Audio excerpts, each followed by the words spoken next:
Thank you.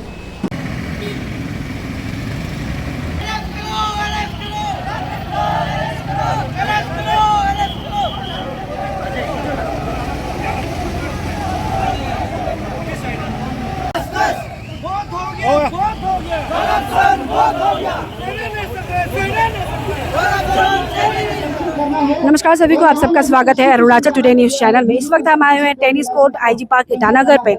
ये IG park जो tennis court है, ये धरना रैलियों के लिए काफ़ी फेमस रहता है। और मैं बता देना चाहती हूँ, आज हम यहाँ इसीलिए आए, आज के दिन में भी कुछ एसोसिएशन की तरफ से एक पीसफुल प्रोटेस्ट रैली ऑर्गेनाइज किया गया था, आकाशदीप से लेकर टेनिस कोर्ट ईटानगर तक। और मैं ये जो मुद्दा है उसको बताने पहले मैं बताना चाहूँगी, ये एग्जैक्टली जो मुद्दा है वो है Arunachal Pradesh civil service examination को लेकर। अगस्त के महीने में असिस्टेंट इंजीनियर सिविल इंजीनियर को लेकर एग्ज़ाम कंडक्ट किया गया था, जहाँ पे फिर से कह सकते हैं क्वेश्चन पेपर लीकेजेस को लेकर मुद्दा उठाए और पुलिस डिपार्टमेंट में केस रजिस्टर हुआ और पुलिस डिपार्टमेंट की तरफ से कुछ लोगों को अरेस्ट भी किया गया है। और मैं बताना चाहूँगी, ये मैं बात इसीलिए बता रही हूँ क्योंकि ये जो इशू है वो फर्स्ट टाइम नहीं है अरुणाचल प्रदेश में। कई बार जब भी कमीशन के द्वारा एग्जामिनेशन कंडक्ट किया जाता है, कुछ ना कुछ इश्यूज होता है, जैसे कि मान लीजिए copy paste question paper leakages कई तरीके का। और इसी तरीके का 2015 को भी फियास्को हुआ था, जहाँ पे इसी जगह पर कई एपीसीएस कैंडिडेट हंगर स्ट्राइक पे बैठे थे, धरना रखा गया था। 3 साल पहले भी अगर एग्जाम्पल बात करें तो काफ़ी बड़ा फियास्को हुआ था, जहाँ पे भी कमीशन की गलती की वजह से कई एस्पिरेंट्स को जो इशूज़ है उसे फेस करना पड़ा था और कई लोग एस्पिरेंट जो एग्ज़ाम दे भी नहीं पाए थे। इस तरीके का उन्हें प्रॉब्लम फेस करना पड़ा। मैं बार बार बोल रही हूँ कि ये फर्स्ट टाइम नहीं है अरुणाचल प्रदेश में। और जब भी हम क्वेश्चन करते हैं सीएम खांडू से या फिर कंसर्न अथॉरिटी से, तो उनका कहना होता है कि जो कमीशन है वो ऑटोनोमस बॉडी है। लेकिन मैं याद दिलाना चाहूँगी स्टेट गवर्नमेंट को भी कि जो भी कमीशन या फिर बोर्ड का जो चेयरमैन से लेकर बॉटम लेवल तक भी मेंबर्स का जो अपॉइंटमेंट है वो स्टेट गवर्नमेंट की तरफ से ही किया जाता है, उनके द्वारा ही किया जाता है। और आज के दिन भी जैसे मैंने बताया कि असिस्टेंट इंजीनियर सिविल एग्जामिनेशन को लेकर ही जो क्वेश्चन पेपर लीकेजेस को लेकर आज पीसफुल प्रोटेस्ट रैली किया गया आकाशदीप से टेनिस कोर्ट तक। और यहाँ पे कई एस्पिरेंट्स भी अटेंड कर रहे हैं, साथ ही साथ जो ऑर्गेनाइजर्स हैं उनके भी काफ़ी लोग यहाँ पे आए हुए हैं। तो अभी हम क्या करेंगे कि यहाँ के जो ऑर्गेनाइजर्स हैं उनसे भी बात करेंगे, साथ ही साथ जो एस्पिरेंट्स कैंडिडेट्स उनसे भी बात करेंगे, क्योंकि ये मुद्दा जो कमीशन से कह लीजिए या फिर Arunachal Pradesh staff selection board exam में इश्यूज़ या क्लिंचेस होना आम सी बात हो गया। क्योंकि अगर हम बात करें Arunachal Pradesh public service commission की, तो वहाँ पे सिविल एग्जामिनेशन कंडक्ट किया जाता है, जो कि स्टेट का सबसे टॉप एग्जामिनेशन होता है, जिस पे जितने भी कैंडिडेट है वो मेहनत करते हैं ताकि वो सिविल सर्विस एग्जामिनेशन में पास हो पाए, क्लियर हो पाए और अच्छा जॉब उन्हें मिल पाए। तो जब एक स्टेट का टॉप लेवल एग्जामिनेशन में ही इस तरीके का ग्लिचेस होगा, तो आप सोचिए दूसरे में तो हम क्या एक्सपेक्ट कर सकते हैं। तो चलिए विदाउट वेस्टिंग टाइम हम यहाँ के जो ऑर्गेनाइजर्स हैं उनसे भी बात करेंगे और साथ ही साथ जो एस्पिरेंट्स हैं उनसे बात करेंगे। चलिए ठीक है। सबसे पहले तो आप लोग मीडिया टीम को बहुत बहुत धन्यवाद। और आज यहाँ पे हम ऐसे एस्पिरेंट आया हुआ था, यही लास्ट जो पेपर लीक हुआ गया था वहाँ उस केस में आया है।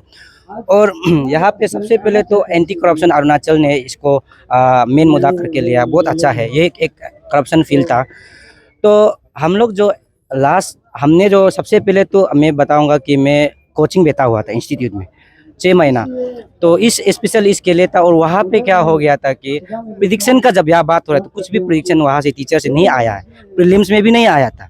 जो पेपर आया था वो मेरा ख्याल से मैं किसी इंडिविजुअल का नोट्स लग रहा था प्रीलिम्स का नोट्स जो है, तो पेपर जो है। तो जब हम लोग मेंस में आ गया, मेंस का तो बहुत ही ये टफ हुआ था एग्जाम पेपर में जब हम देखा है। तो प्रीलिम्स में तो मैं ऑनेस्टली बोल रहा क्वालिफाई नहीं था, लेकिन आज यहाँ पे आके और ये मुद्दा जो उतार रहा है, आप लोग भी देखा होगा यहाँ पे हम लोग का ऐसे एक्सपीरियंस मेरा तो यहाँ पे जो भी एंटी करप्शन का लीडर्स है उन लोग को रिक्वेस्ट है कि इसको करप्शन हो रहा है तो रीसे करने के लिए मेरा तो यही है। इन लोग का यहाँ पे जो सक्सेसफुली होने से भी, लेकिन भी पिकअप जो ऐसा होना है कि करप्शन हुआ है तो फील्ड का अंडर में हुआ है तो शुरुआत से होना चाहिए।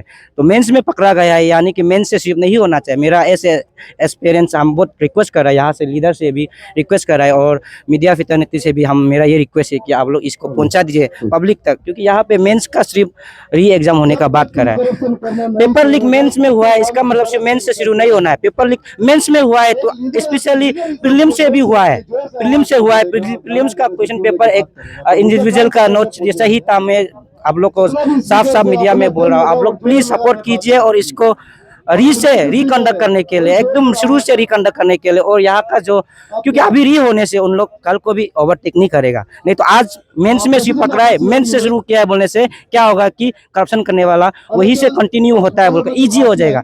इसलिए मेरा ये रिक्वेस्ट है, यहाँ का जितना भी लीडर आया हुआ है और यहाँ एंटी करप्शन आप लोग ने बहुत अच्छा मुद्दा उठाया, हम लोग का साथ दिया। और ये कोई सिर्फ इंजीनियरिंग का नहीं है, कल को जाके आपका डिपार्टमेंट का भी पेपर लीक हो सकता है, ठीक है। तो ये ऐसे बातें, तो ऐसे एक्सपीरियंस मेरा तो यही रिक्वेस्ट रहेगा कि ये मेंस में पेपर पकड़ा है तो प्रीलिम से शुरू हुआ है, तो प्रीलिम से ही वो करना है, इसको रिकंडक्ट करने के लिए वो करना है और जल्द से जल्द कैंसिल होना है इस एग्जाम को, रिजल्ट ही निकलने नहीं देना है और रिजल्ट निकलने नहीं देने के बाद रिकंडक्ट करना है। और ये यहाँ का जो 17 डिमांड है 7 नंबर पे है, ये जो है रिकंडक्शन ऑफ मेंस एग्जाम, स्पेशल वहाँ पे मेंस एग्जाम का बारे बताया गया इफ। और आप लोग को मैं बता दूं कि इफ कैच एनी वेरिफिकेशन ऐसे बोल के, तो इफ क्यू वेरिफिकेशन आप लोग तो यहाँ में मिल ही रहा होगा, मीडिया में चल रहा होगा हम लोग का वो सार का और ये हमारे एक्सपीरियंस जो कैंडिडेट हो बात करने वाले वो एक सब जीता जाता सबूत है, तो उसको आप लोग देख लिया होगा। होते हुए भी यहाँ पे क्या हो रहा है कि मेन से कंटिन्यू करने के लिए बात कर, जबकि करप्शन आगे से ही हो चुका है। तो सिस्टम को बदलना है तो आप लोग को पूरा साथ देना है, फर्स्ट से ही होके एंड तक एकदम सही में लाना, यही मेरा फितरती से रिक्वेस्ट है सभी जनता से। Thank you very much media person. मेरा नाम है करसंग तालोंग, मैं भी एक एस्पिरेंट हूँ। आप लोग को मेरा दुख को शेयर करते हुए बहुत ही दुख का साथ कहना पड़ रहा है कि मैं भी एक इस एग्ज़ाम को अटेंड किया था जो अब पेपर लीक हो चुका है। देखिए इसमें मतलब हम लोग का डिमांड है जो मेंस अफेयर किया ना, जो एस्पिरेंट का डिमांड है, इसमें रिकंडक्ट होना है एग्जाम को और जल्द से जल्द जो कल्प्रिट है उसको पुलिस ये पास इन ट्रैक में आपका ये केस को ये करना है, इन्वेस्टिगेशन करना है। और इसके लिए उसी सपोर्ट के लिए आज हम यहाँ आए थे। और आपका क्या कहना है, मतलब दूसरे एस्पिरेंट का कहना है कि मेंस ने प्रीलिम से ही है ना शुरू करना चाहिए, एग्जाम को मतलब एग्जाम को ही कैंसिल करके री से स्टार्ट करना चाहिए, इस तरह के कहना है। तो आपका क्या कहना है? देखिए इसमें हम लोग तो नहीं कह सकते ना, इसमें आफ्टर इन्वेस्टिगेशन का बात पता चलेगा कि ये मतलब प्रीलिम से हुआ है ना या मेंस से हुआ है ना एग्जैक्टली। तो इसमें आपका कोर्ट का बर्थडे को आप वेटिंग करना पड़ेगा। देखिए आप अभी इसमें तो आपका मेंस में ही आपका ये हो रहा है, मेंस में ही आपका ये जो कल्प्रिट को पकड़ा है, जो गलती पेपर लीक मेंस में ही हुआ है, तो उसमें इसका थ्रू से इसमें इन्वेस्टिगेशन कर रहा है। तो अभी हम लोग कुछ नहीं कह सकते और इसके लिए हम लोग को कोर्ट का बर्थडे को वेटिंग करना पड़ेगा। तो अभी हमारे साथ जो पीसफुल प्रोटेस्ट रैली ऑर्गेनाइज किया गया, तो उनके मेंबर्स यहाँ से, उनसे हम बात करेंगे एग्जैक्टली उनकी तरफ से मुद्दा क्या रखा जा रहा है और डिमांड क्या रहेगा। सबसे पहले तो आपका स्वागत है अरुणाचल टुडे न्यूज़ चैनल में, और हम एग्जैक्टली आज का जो प्रोटेस्ट है उसके बारे में जानना चाहेंगे। वैसे तो पता चला है आपके बोर्डिंग से कि जो हाल ही में ही असिस्टेंट इंजीनियर सिविल के लिए जो कंडक्ट किया गया था, हम उसमें जो पेपर लीकेजेस को लेकर ही आप लोग कर रहे हैं, लेकिन आपका डिमांड क्या रहेगा, मुद्दा क्या रहेगा ये रैली को लेकर? Thank you Arunachal today. Actually देखिए यहाँ ऐसे है, ये सिर्फ मुद्दा जो है हमारा इंजीनियर के लिए नहीं है, ये कोई सिर्फ ये सिविल एग्जामिनेशन के लिए नहीं है, क्योंकि ये चीज़ ये APPSC जो है ये अगर इस तरह से पोल्यूट होगा तो कोई अभी आजकल तो आप सबको पता ही है, आजकल हर एक एग्जाम्स ये आपका APPSC का या फिर ये पब्लिक सर्विस कमीशन में तो होता ही है हर एग्जाम जो। तो अभी इसमें अगर आप छोटा सा एग्जाम का एग्जाम कर पेपर लीक करता है तो आप सोच के देखिए फ्यूचर क्या होने वाला है। क्योंकि आज हम लोग का जो ये रैली करने का मकसद ये है कि आज ये चीज को अगर हम लोग अनदेखा करता है फ्यूचर में मैडम आपको जान सकता है कि फ्यूचर में क्या कॉन्सिक्वेंस होने वाला है। फ्यूचर में हमारा जो APPSC जो है अरुणाचल का टॉप मोस्ट एग्जामिनेशन है, फ्यूचर में ये होने जाएगा कि यहाँ का पेपर जो हर किसी का हाथ में होगा। हर किसी को पढ़ने का जरूरी नहीं है, किसी को तकलीफ करने का जरूरी नहीं है। यहाँ एग्जाम का पेपर पहले हाथ में होगा, आप प्रिपेयर करो और एग्जाम प्रिपेयर करो। क्योंकि लीकेज मतलब क्या है, तो ये सब चीज को हमारे जो SSC SIT को हमारी तरफ से ये मांग है कि आप लोग अभी जो ईटानगर जो PS में जो केस है, वो केस को आप लोग को भी हम लोग दिया है, आप लोग भी उसको रिक्वेस्ट करता है कि आप लोग भी वो चीज को आप लोग फ्री एंड फेयर में इन्वेस्टिगेशन कीजिए। इन्वेस्टिगेशन आप तब कर पाएगा फ्री एंड फेयर जब हमारा जो APPSC का जो चेयरमैन सेक्रेटरी और बोर्ड मेंबर है उसको आप सस्पेंड करना पड़ेगा।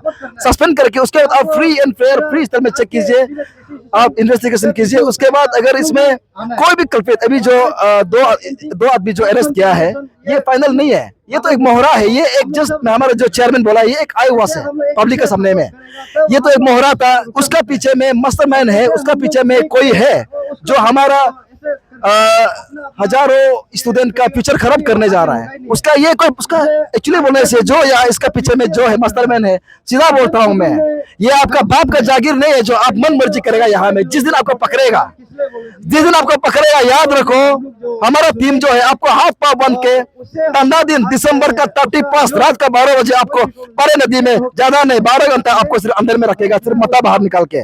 इतना आप याद रखिए, इससे बड़ा पनिशमेंट आपको चाहिए तो आप दोबारा करने का हिम्मत कीजिए। इसलिए मैं ये रिक्वेस्ट करता हूँ गवर्नमेंट को कि जो भी कल्प्रिट है आप एकदम कड़ी से कड़ी इन्वेस्टिगेशन कीजिए, पकड़िए। हमारा ये डिमांड है, फ्यूचर में ऐसे दोबारा ना हो। ये क्योंकि जो जितने भी Arunachal Pradesh public service commission के तरफ से एग्जामिनेशन एक बेस्ट एग्जांपल ले लीजिए, 2015 का हंगर स्ट्राइक हुआ था, यहीं पे हुआ था। 2018 3 साल पहले भी पेपर लीकेज को लेकर काफी दिन तक धरना चला था। ये कुछ नई बात नहीं है और इसी तरीके से काफी रैलियां भी ऑर्गेनाइज किया जाता है ना, काफी ऑर्गेनाइजर्स से बात करते तो कहीं ना कहीं आप लोग, क्योंकि जब भी हम लोग बात करते हैं कमीशन के मेंबर्स को या चेयरमैन को, सेक्रेटरी को, उनका कहना था हम लोग या फिर गवर्नमेंट को हम लोग जब बात करते हैं तो वो कहते हैं कि कमीशन एक ऑटोनोमस बॉडी है। इवन जब हम लोग फिर कुछ पेपर्स को लेकर कुछ कमीशन को बात करते हैं, उन लोग बोलते हैं कि गवर्नमेंट से उनका कुछ नहीं है, उनका ऑटोनोमस बॉडी है। तो अभी क्योंकि जैसे आप लोग ने डिमांड किया है कि जो जितना भी इन्वेस्टिगेशन वो SIC या फिर SIT में ट्रांसफर करना चाहते हैं, तो आप सबको वो ट्रस्ट नहीं है, फेथ नहीं है अभी पुलिस डिपार्टमेंट जो काम कर रही है? नहीं, एक्चुअली मैडम ऐसे है, हमारा जो PS ईटानगर है, ये एक्चुअली दिन रात ये लोग हम लोग का ये केस को इन्वेस्टिगेट करते रहेगा। क्योंकि आपका हमारा जो ईटानगर PS का जो ड्यूटी है, ये कोई छोटा मोटा ड्यूटी नहीं है। ये लोग छोटा चीज से लेके कॉलोनी शहर हर जगह ये लोग का ड्यूटी, सुबह शाम दिन रात ये लोग ड्यूटी पे रहता है, बिजी रहता है। अभी पुलिस को हम लोग मतलब ये चीज को हम लोग फिर वार्डन देके ये लोग को और ज्यादा वार्डन देना नहीं चाहता, और ये लोग फिर कर भी नहीं पाएगा। क्यों बोलने से ये लोग का वार्डन ज्यादा ही है। क्योंकि अभी यहाँ जितना भी आपका ड्रग्स पेडलर लोग हो गया, चोर लोग हो गया, जितना भी यहाँ क्रिमिनल्स है, हमारा जो PS का एयरपोर्ट से ही पकड़ता है हर दिन यहाँ में। तो ये लोग इतना अच्छा काम कर रहे हैं, ये लोग को हम लोग एक्स्ट्रा वार्डन देके हम लोग फिर पैसा नहीं देना चाहता है। इसलिए हमारी तरफ से ये मांग है कि जो इन्वेस्टिगेशन जो ब्रांच है, जो SIC SIT है, ये सेपरेट अपना एक जो ब्रांच है इन्वेस्टिगेशन का, ये लोग इसको लेना चाहिए। लेकिन इसको वो लोग इंडिपेंडेंटली ये लोग इसको फ्री एंड फेयर और जितना जल्दी हो सके इसको आप मैंने इन्वेस्टिगेशन करके कल्पित को पकड़ना चाहिए। हमारा ये मांग है। अभी जैसे मैं जो क्वेश्चन पूछने वाली थी वो कट ऑफ हो गया। मेरा ये कहना था कि जैसे गवर्नमेंट को जब भी इवन लाइक CM को जो भी बात करते हैं इसको लेकर, जो पब्लिक कमीशन जो सर्विस कमीशन के कुछ एग्जाम में जो भी होता है, अगर हम बात करते हैं तो उनका कहना होता है कि कमीशन एक ऑटोनोमस बॉडी है। लेकिन सभी जानते हैं कि जो ऑटोनोमस बॉडी कह लीजिए, लेकिन उसका चेयरमैन कह लीजिए, सेक्रेटरी कह लीजिए, उसका जो अपॉइंटमेंट गवर्नमेंट के द्वारा ही किया जाता है। तो अभी क्योंकि आप लोग का डिमांड आपने बता दिया है कि जो केस है वो SIC जो SIT और SIT में ट्रांसफर होना चाहिए, कैपिटल पनिशमेंट देना चाहिए, आपने पूरा बता दिया। लेकिन आपसे हम जानना चाहेंगे आप सरकार से क्या कहना चाहेंगे, क्योंकि कहीं ना कहीं अगर ऑटोनोमस बॉडी भी कहा जाता है लेकिन गवर्नमेंट की तरफ से ही उसे अपॉइंट किया जाता है। एक्चुअली मैम ऐसे है, हमारे यहाँ में जो जितना भी बोर्ड मेंबर है, right from chairman to bottom level, जितना भी बोर्ड मेंबर होता है गवर्नमेंट का तो अपॉइंट तो किया जाता है। लेकिन हमारा ये सोच है कि एक्चुअली ये जो पॉलिटिकल बैकग्राउंड से है, बाहर से, जैसे कि हमारा यहाँ में ऑलरेडी IAS ऑफिसर दुनिया भर का है, आप वहाँ से अपॉइंट कीजिए। एजुकेशन डिपार्टमेंट में दुनिया भर का यहाँ में हमारा ये सेक्रेटरी जो है उसको अपॉइंट कीजिए आप यहाँ में फ्री एंड फेयर के लिए। और मेरा हिसाब से, हमारे हिसाब से ये सोचे कि टेक्निकल ये एग्जामिनेशन में, टेक्निकल लाइन में हमारा टेक्निकल जो पुराना जो एक्सपीरियंस जो रिटायर हो चुका है, ऐसे ऐसे लोग को एक्चुअली अपॉइंट करने से ठीक है। यहाँ में गवर्नमेंट का तरफ से आजकल क्या हो रहा है कि पहले से पॉलिटिकल लाइज होके पॉलिटिकल एंगल से अपॉइंट करता है, और जिसको अपॉइंट किया हो पॉलिटिकल मोटिव में आ जाता है। अभी गवर्नमेंट को ब्लेम करेगा ना, या फिर अभी जो जिसको अपॉइंट किया उसको ब्लेम करेगा, क्योंकि हमारे यहाँ में सिस्टम ही गड़बड़ है। सिस्टम में गड़बड़ नहीं होना है। आप यहाँ में टेक्निकल लाइन में टेक्निकल आदमी ही अपॉइंट करना है, और एजुकेशन डिपार्टमेंट से आप यहाँ में अपॉइंट करना चाहिए जब भी यहाँ में एग्जामिनेशन होता है। तो अभी मतलब जैसे अभी हम देख सकते हैं कि जैसे वो मुद्दा रखा गया, आपके तरफ से बताया गया, पूरा वो किया, लेकिन अभी हमें देख सकते काफी लोग यहाँ पे जुड़े हुए हैं। तो हम जानना चाहेंगे कि आज के जो पीसफुल प्रोटेस्ट रैली जो ऑर्गेनाइज किया गया है, तो कौन कौन से ऑर्गेनाइजेशन आज जुड़े हुए हैं आपके साथ में? हमारे साथ में आप देख सकते हैं बहुत सारे ऑर्गेनाइजेशन है, 6-7 ऑर्गेनाइजेशन है। हमारा अपना तो हमारा ये एंटी करप्शन फाउंडेशन है स्टेट, उसका आप देख सकते हैं बहुत सारे हैं, जहाँ में अभी आप बताने का जरूरी नहीं है, आप लोग अपने खुद उसको ये कवर कर लीजिएगा।